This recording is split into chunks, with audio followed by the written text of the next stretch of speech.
And look at us, we're in the top four, mate. We're in the fucking top four. Come on!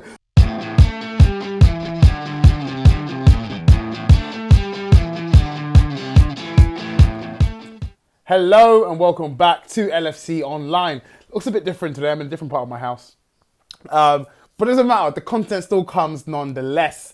Liverpool have just beaten Burnley 3-0 at Turf Moor, continuing our great run that we have against them. Guys, like, we're actually doing it. Like, we're in the top four. Like, we're in the top four. Those wins weren't in vain. Like, I can't believe we're actually taking advantage of people stumbling in front of us. This is a catastrophic bottle job from Brendan Rodgers, I have to say. But albeit, we're capitalising on it super well. And look at us, we're in the top four, mate. We're in the fucking top four. Come on! Last game against Crystal Palace and we make it all count. Wow. Okay. So yeah, starting up as normal, we have our team lineup. So we have Ali in goal. So I think it's actually the same. No, with the exception of Curtis Jones, it's the same team as West Brom. So we have Ali in goal, Trent and Robbo fullbacks. We got Reece Williams and Nat Phillips, centre-half pairing again. Gini Wijnaldum in the 6. We got Thiago, actually that's a lie. Fabinho in the 6. Gini Wijnaldum and Thiago both in the 8s. And then Mane, Bobby and Salah as our front three. Getting into the game itself, fans back at Turf Moor, weren't they? Like, they were excited to finally see their team play in action again. I don't even know if they got to see them play in the start of the year, but it was good to actually have them some atmosphere back in the crowd and like just the jeering and just the typical stuff that you just accustom a football game with. It was just good to see. Yeah, guys, we're actually all right. How we started the game, I was a bit nervous because I saw a lot of touches being given to Reece Williams. And like I mentioned before, like, bless the kid, he's only young, came from Kidderminster. He wasn't supposed to be playing first team football so soon. Can imagine him getting better, but Nat Phillips is growing and growing and growing. I didn't like it when they play the ball out of the back though. Alisson is too used to giving the ball to his centre halves, isn't he? So you just can't just waste the ball. So there's nervy moments there for sure, but nonetheless, we made it past that little wave and we capitalised when necessary. Actually, been saying that, leading up to that actually. First of all, Thiago's amazing. I just love watching him. Like, when he's on the ball, he just makes things happen. He's always looking, how can I create an opportunity? And he has the technical brilliance to execute it more often than not. Right, so a couple of big chances that happened. So there's a great chance creation between Salah and Thiago, with the former going on the end of a chance, but he just skews it just wide. I think like it's a whisker away, but he should be bearing that amount of his technical brilliance, like I just mentioned. And then Salah goes through after a Robbo long ball over the top. And the ball bounces just in front of him and bubbles up a little bit and he fumbles that chance, unfortunately. But fortunately, we're not even made to pay. Some stellar defending from Nat Phillips throughout the first half. And Reece Williams, to be fair on him, he played well. Trent is Trent. You know, everyone. I think you guys know how I feel about Trent. I think he's incredible to watch. I see him just growing. This is actually one of his most refined seasons, actually, despite people saying that he hasn't been playing so well, despite him not getting a call up for the England team, etc. He's made me happy, and I think he's made a lot of us happy, which is really key. If he doesn't go to the Euros, I'll be gutted for him as a player because I know how much it means to them. Personally, as a Liverpool fan, I'm happy with the rest, of course, but naturally you want your best players to represent your national club. So your national team rather. So fair enough. Like, he wants to go. So yeah, I understand that. Chris Wood should have scored. He got played in through some lapse defending once more from Reece Williams. Quite similar to the chance I saw Robson Kanu go through on goal against us against West Brom. One thing about Reece Williams, although he's young, he's at this stage. He can't be omitted from criticism. He just doesn't have a lot of defensive awareness. Doesn't really know what's going on around him. He'll let a ball bounce to someone in just behind him, and he'll go for a header and just completely miss it. He did well as he grew into the game, I guess, a little bit more. But Chris Wood, I can't believe Chris was playing on the shoulder of our defence, like getting in behind. Chris Wood, for goodness sake. Like what? Like what is going on? It's not Jamie Vardy, it's Chris Wood.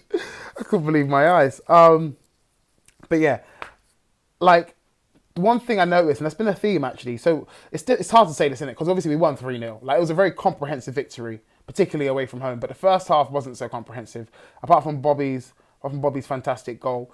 Just before the first half ends.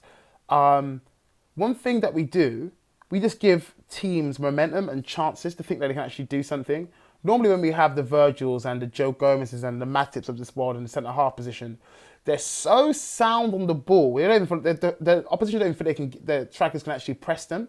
If they do, they're going to leave gaps in behind. Whereas when we get pressed now, more often than we actually make mistakes. Fabinho is very, very loose in possession sometimes. Gini Wijnaldum can be like that also. Centre halves can be like that. Robbo, Trent even. Trent less so. But yeah, it was just very unnecessary, unforced errors. That was quite frustrating because that was leading to their confidence and chances of being creative. That's probably why Klopp was shouting so much on the bench. But yeah, Bobby gets his goal. Robbo with the first of 2 assists, which is a lovely cross in. Actually, no, that's a lie. The first of 1 assist, he only got 1. He crosses it in from the left-hand side. And there's Bobby with a late run. He hits it right at the goalkeeper. But obviously, the backup to the backup, Norris, in goal for Burnley, scuffs it, and Bobby does it incredibly well to slot it. Mate, that's another important goal for us, Bobby. So, look, I've got no complaints. You keep scoring, you will not hear a single word of complaint from me. That was my only criticism of you. So we go into the second half now, right? I've actually got in my notes, Burnley are a disgrace. They're anti-football. They are. They're just... I can't wait for them to get relegated. And I never say that about teams. They're just... The way they play football, the way they defend... Like, don't get me wrong, you can defend with like a stellar and like a strong mental presence and physical presence. Absolutely, go ahead and do that. No problems, no qualms against that whatsoever. But it's their manner. They're quite conniving, quite sly, quite cynical with the kind of things they do. Very frustrating team to play against, but very vindicating, very rewarding once you actually score. And then we did that. We scored right after half-time. Nat Phillips with a brilliant header, some work on the left-hand side. Thiago to Robbo to Mane. Mane stands it up, and there's Nat Phillips with a fantastic header. He was brilliant today, mate. I couldn't believe what I was seeing. Increasing his valuation in the market. He is. Yeah, he was quality. He was just on the back of everything. He just looks so mature. I just can't believe it. He looks like he really knows what there is to do. He scored a header, his first goal in red as well. Pleased for him, but personally as well, I can imagine how much that means to him and his family. So yeah, congrats, Nat Phillips. And then from there, it was just the game just fizzled out. Really, it was over for Burnley. You notice a significant visual difference on the game. Like you could see, there was no more pressing. There was no more pressing off the ball from Burnley. We had the ball. Thiago had the ball in the final third, and it would just be chilling on his own, and it was fine. Chamberlain comes on and scores an absolute worldie of a goal. I have to mention that. He sits down on the defender, I can't remember who it is, cuts back onto his left foot and buries it near post. It was genuinely a fantastic goal. Like, genuinely a really good goal. So well done, Chamberlain. Good to have you back. First goal back after that long injury spell you've been on. Stemming all the way back from like the game against Man City, I think it was, in the Champions League. Was it Man City or Roma? Can't remember.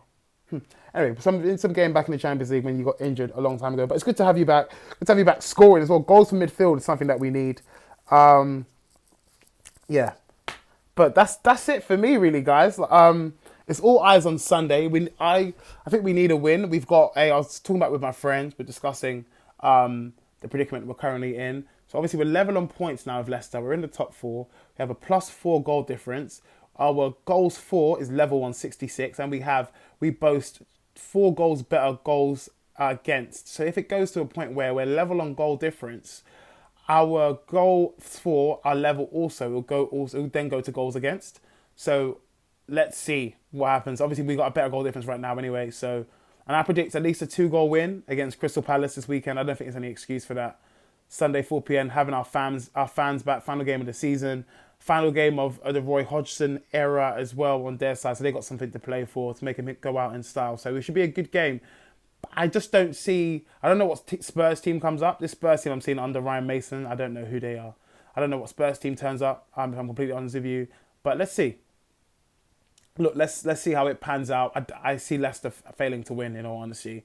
I don't actually see them not. And if they do win, I don't think they'll win by 5 goals. So... I guess they need 4 goals in that case, really, don't they? Because they'll win by goals 4 if it's level. But yeah, I just don't see. No, they need 5 because obviously we'll win, so we'll have at least 1. So yeah, I need at least 5 goals. Win by 5 goals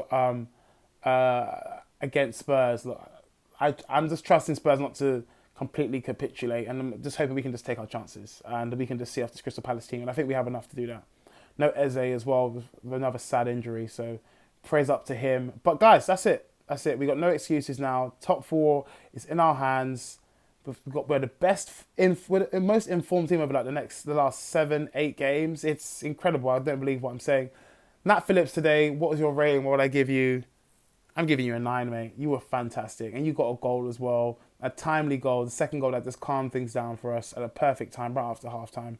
Mate, great job today. Great job, the Red Men. Guys, if you liked the video, comment down below how much you enjoyed it, obviously. Like the video if you enjoyed it. And subscribe if you're new here. And I'll be back to my usual place very, very soon. I'm certain of it. Guys, love and peace as always. Enjoy the rest of your week. And peace! Top 4, come on!